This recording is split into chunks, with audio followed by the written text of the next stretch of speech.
What's going on, everyone? Isaac Edelman here on FL Teams, and today I have my guy, Andrew Eshman of the Jaguar podcast to preview the upcoming Jacksonville Jaguars season. Andrew, how are you doing, my man? Doing great, Isaac. How's it going? It's going pretty well. Obviously, we are ready for the NFL season. The first game is on Thursday, but for the Jacksonville Jaguars, the first game is on Sunday. Andrew, how are you doing, and what are your expectations for the Jaguars this season? And then we'll start diving deeper. Yeah, new coach with Doug Peterson. So we're on our third coach in 3 years, but I think it's going to be an interesting season to watch. I think it's going to be better than Urban Meyer. I think anything could be better than last season, but I think a lot of things are going to be moving in the positive direction. I mean, I think we have a chance at winning this first game against the Commanders. We have a new locker room that's energized with Doug Peterson, new staff. I think this defense is going to be nasty with Mike Caldwell at the helm there with defensive coordinator. We got Trayvon Walker, first round draft pick. Edge rusher. We got Josh Allen, and then Devin Lloyd, who was probably one of the best linebackers, if not the best linebacker in this draft. So I think the defense is going to be flying around and making some plays. The offense, it will be interesting to watch. I think it'll be interesting to see how Doug kind of constructs this offense. I think it's going to be more of I'd say a mixture. Hopefully, hopefully he utilizes James Robinson, who's kind of a diamond in the rough for the Jaguars. And it's going to help, Trevor Lawrence take some of that pressure off of him. Then you got ETN, who's that kind of X factor, probably be a receiving back. And then you got other wide receivers like Christian Kirk, Marvin Jones Jr., Zay Jones. I mean, it could be exciting. I think it's going to be a really fun first game to watch there against the Commanders. Absolutely, Andrew. And obviously, you touched on it. Doug Peterson now at the helm for Jacksonville. You know, in terms of helping Trevor Lawrence, right? We obviously expect Trevor Lawrence to make a leap entering his second season, but how much do you think Doug Peterson could attribute to that this season? Oh, I mean, I think he's going to help a lot. Doug Peterson being a quarterback himself, played for, Green Bay, couple other teams there. So I think he's going to bring a lot of knowledge to Trevor Lawrence. He's going to help coach him, help him, make his reads and help him learn the offense and just be a mature, professional football player. And not that Trevor Lawrence isn't that already after, going through what happened last season with Urban Meyer. I feel like he definitely was probably one of the most mature players there in that Jacksonville Jaguars locker room. But, that being said, I think Trevor's going to make a big leap this year. I mean, he's still going to make mistakes. And even Doug Peterson has said this is kind of like his rookie year all over again. He's got to learn a new system. He's got to learn, and get comfortable with this new coaching staff. But I think you're gonna see a lot better play from Trevor Lawrence, and I think he's gonna be making some plays and throwing some touchdown passes. It'd be fun to watch. Yeah, definitely. And I don't think we could just talk about Trevor Lawrence. Let's talk about the other depth. Obviously, big acquisition, specifically a lot of money set to Christian Kirk, who is presumably their wide receiver one. How do you think Christian Kirk is going to perform this year? Yeah, I mean that's the big wild card, question out there, right? Like Kirk gets all this money. I think he has a lot to prove. He's not, physically a really tall wide receiver, so he's going to have to work hard to get separation, to get open. I like what I saw during the preseason. I think he was able to get open. Granted, it was the preseason. In the Pittsburgh game, had some nice routes that he ran, but that being said, I think the wide receiver room has got to step up. I mean, the Jaguars didn't pick anybody up that was like a premier top level wide receiver. They didn't pick up a Devontae Adams. They didn't pick up like a Julio Jones. They didn't pick up, I'm probably missing somebody else there, but I'm just saying they didn't pick up like a premier um, wide receiver like an Allen Robinson. So, they're going to have to work hard. That wide receiver room is going to have to work real hard to get open, to make plays for Trevor Lawrence because he can't do it all. And, the offensive line is going to have to step up as well. Exactly. I mean, Christian Kirk can definitely not do it all, but he can at times, right? So again, it all depends on the coaching, and I think that Trevor Lawrence is gonna need to be surrounded by weapons, and I think something that will help him is dump off passes because he has someone who we've never seen yet, but we will see this season, Travis Etienne Jr.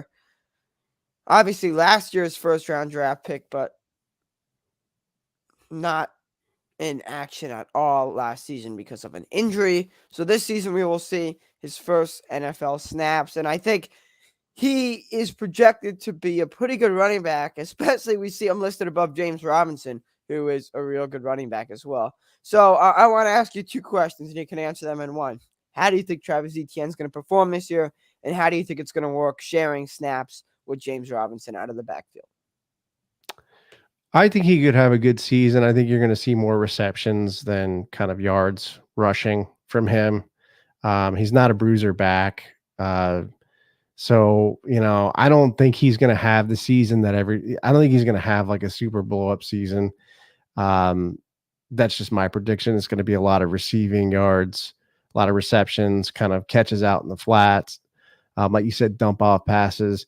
Who you have to give the ball to, and I've said this last season, and I'll continue to say it. It's James Robinson. It's your undrafted free agent, your diamond in the rough. And I think a lot of the fantasy, fans or players love ETN because he's going to get them a lot of points. But, the Jaguars cannot sleep on James Robinson, who is 1,000-yard rusher out of the gate as an undrafted free agent. I had Uche Nwaneri, former Jags offensive lineman, on the podcast, and he was saying the same thing.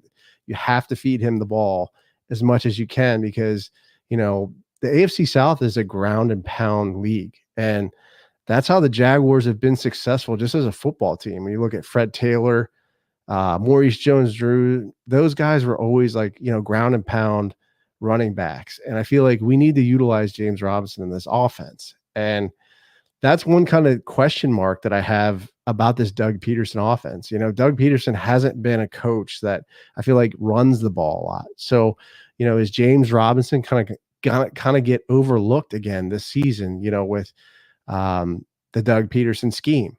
It's kind of one of those things to look out for. I hope it doesn't work out that way because I think James Robinson, he brings a lot to this football team and is going to help, like I said, take some of that pressure off for Lawrence and give him some room to breathe.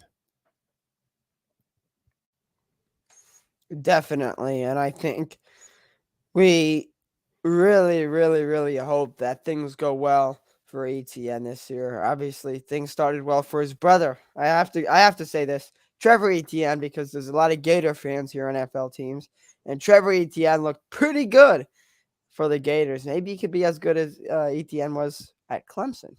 So, hey. Yeah, that'd be nice. I think the big thing for ETN too is, as we all know, he had that Liz Frank injury last season. I mean, he's going to have to stay healthy. So Yeah. That'll be a big thing this season. Exactly. And when talking about staying healthy, it's really the whole Jaguars team. I mean, they're in a kind of weak division. Would you agree? You know, I think it's the weakest in the AFC, at least. I mean, I think it's. I don't know if I'd say it's the weakest division, but I mean, you have some decent teams there. I mean, two main competitors I would say in this division would be the Colts and the Titans. I think you can agree with me on that.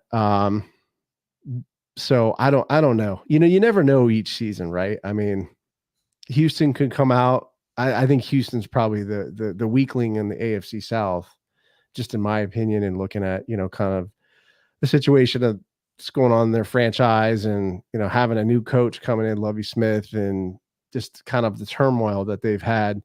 I'd say maybe a little similar to the Jacksonville but not entirely. But I would say that, um, who knows what's going to happen, man? It's any given Sunday, right? Exactly. Any given Sunday, especially that Jaguars Bills game last year, man. That was Yeah. something else. Yeah. That was Um, a fun one to watch. I want to talk about this, and you definitely know this as a Jaguars fan. The Jaguars have struggled in their tight end room for a while. Now they signed this offseason Evan Ingram, who's a recent Pro Bowler when he was on the New York Giants. So he was a Pro Bowler in 2020, so only 2 years out of a Pro Bowl season. Do you think he's going to change anything for Jacksonville? I mean, it's another weapon on paper, but really the Jaguars have struggled with their tight ends these past few seasons.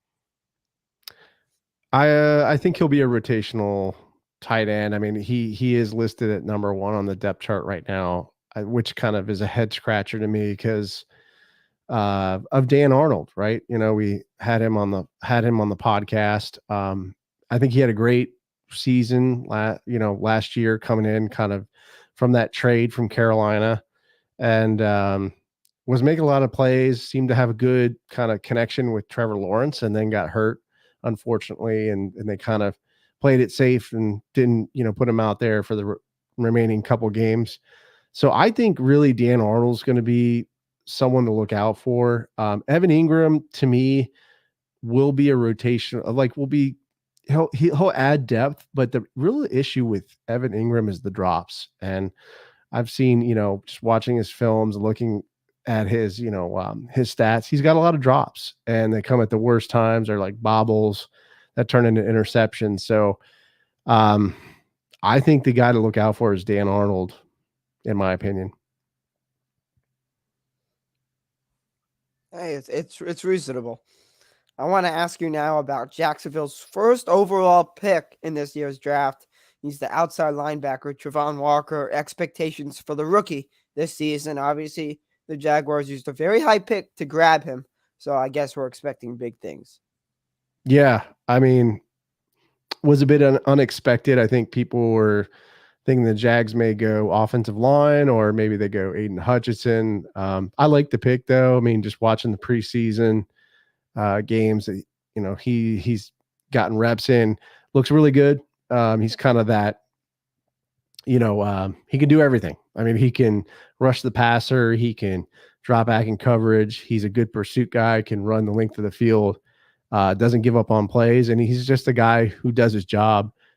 And I think he's going to bring a lot to the locker room. And I think even if, he's not getting the sacks, he's going to take double teams. So that frees up maybe Josh Allen, maybe frees up a linebacker to come in there and make a play. So, I mean, I'm liking it. I've liked what I've seen, and I think he's going to be a impact player even in his rookie year. Hey, if that happens, the Jaguars will definitely be happy because, again, these are steps in the right direction for this team.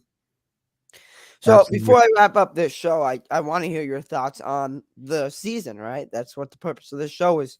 So I want to ask for your predictions. Now, I don't want to go game by game. That's going to take too long. And I also don't want you to put too much thought into this. So do you have a quick prediction, a quick record that you could just throw out without having to take too much thought? And it could be a range, right? It could be around how many wins, how many losses. Yeah, I'm going to say between 5-7 wins, which I think is, is an improvement for the Jaguars.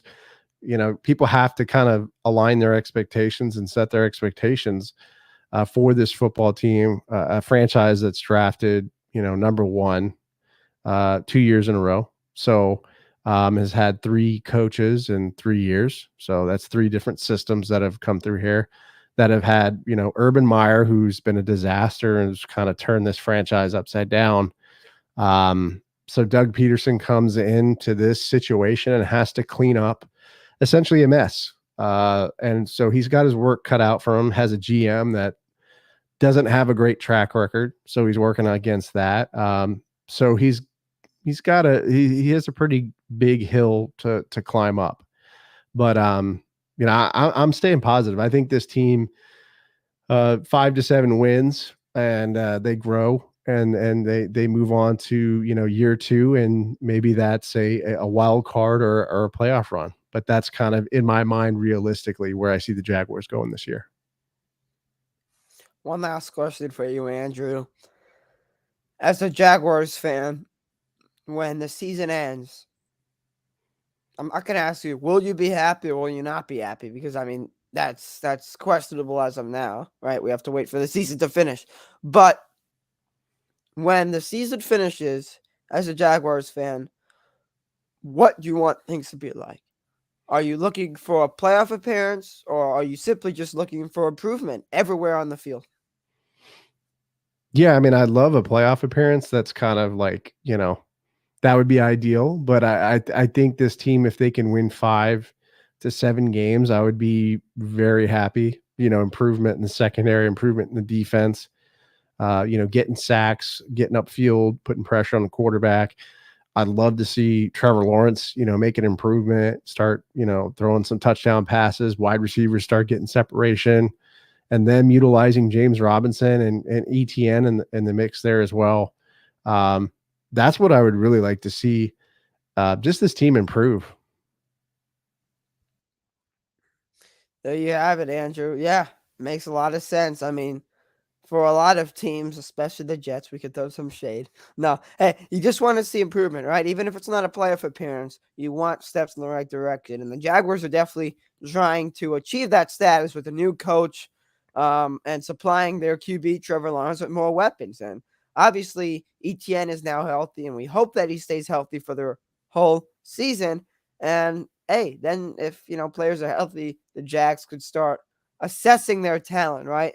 And they can start seeing what moves they need to make next offseason. But as of now, we don't care about next offseason. We care about the football game on Sunday. Week 1 of the NFL season, the Jaguars host the Colts.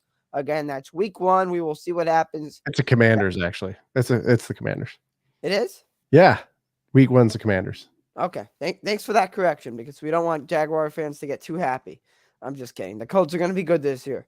I mean, hey, Yeah. the Commanders have the Colts' former quarterback. Yeah, Carson that's what I Wentz. was thinking. I was thinking maybe that's why you got Yes. that was the correlation That's there. what happened. There No we go. worries. No Hey, worries. no worries in Duval, right? Yeah. All right, Andrew, I appreciate you for coming on, man. We'll have you on FO teams throughout the season, covering the one and only Jacksonville Jaguars. Obviously, you're a Jaguar fan, so we wish you and the Jags luck. And look, we can't wait to have you on to create some more content during the season. Awesome. Thanks for having me, man. Appreciate it. Yeah, of course. So thanks, everyone, for watching. Remember, check out flteams.com. You'll go to one-stop shop for all Florida sports coverage. Thanks, guys.